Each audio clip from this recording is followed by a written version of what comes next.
C'est à la Bastide Neuve, l'asile de mes vacances, que commencèrent les plus beaux jours de ma vie. Dans ces collines proches d'Aubagne, au pied du Garlaban, entouré des oliviers, des amandiers et de la rumeur cuivrée des cigales, j'étais devenu un petit homme. Bon, mais raconte-moi encore les Bartavel. Jamais. Non, jamais nous ne revîmes une Bartavel. Les perdrix royales s'étaient envolées dans une légende où elles sont restées depuis. Hé, l'ami, il ne faut pas toucher les pièges des autres, hein. Un piège, c'est sacré.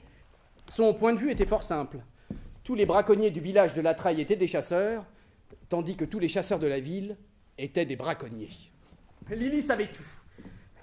Le temps qu'il ferait, les heures et les mœurs du gibier, les sources cachées, les ravins où l'on trouve des champignons, des salades sauvages, des arbousiers.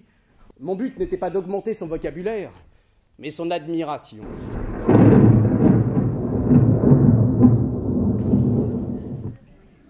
Les tempêtes. Marcel aura beaucoup à faire cette année, et surtout pour l'orthographe. Tourne-toi doucement.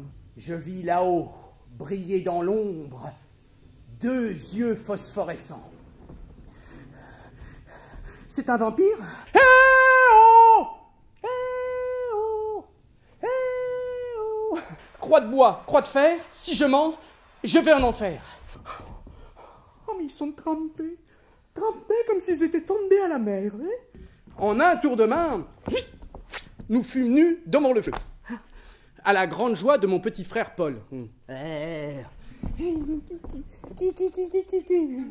je dis que les vacances se sont finies, hein. Nous partons dimanche matin. Mais tu sais bien que lundi, c'est la rentrée des classes. Octobre, la rentrée des classes. Non, non, je ne partirai pas. Je ne veux pas y aller. Si on veut me forcer à retourner en ville, je me laisserai mourir de faim. D'ailleurs, j'ai déjà commencé. Je n'ai rien mangé ce matin. Cette nuit, je fais mon baluchon et je veux me cacher dans la grotte sous le taoumé. Mais dans la colline, où c'est que tu vas chercher ta vie? Mes chers parents, surtout, ne vous faites pas de mauvais sang. Ça ne sert à rien.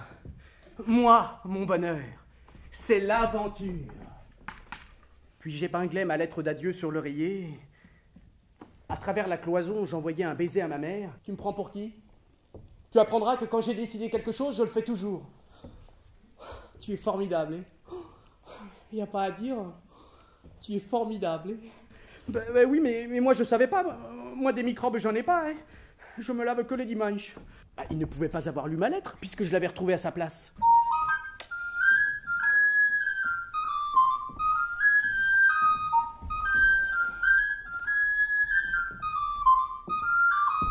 Mon père m'administrait tous les matins une dictée dont chaque phrase était minée comme une plage de débarquement. Sujet, verbe, attribut. On t'a écrit une lettre à la poste. Il y a un timbre dessus. La vue de ces préparatifs me causa une émotion si forte que je posai mon cartable sur une chaise et courus m'enfermer dans les cabinets pour y pleurer en riant tout à mon aise.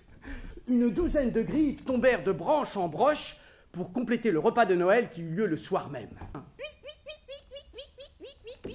Les cris de souris de la bicyclette de l'oncle Jules.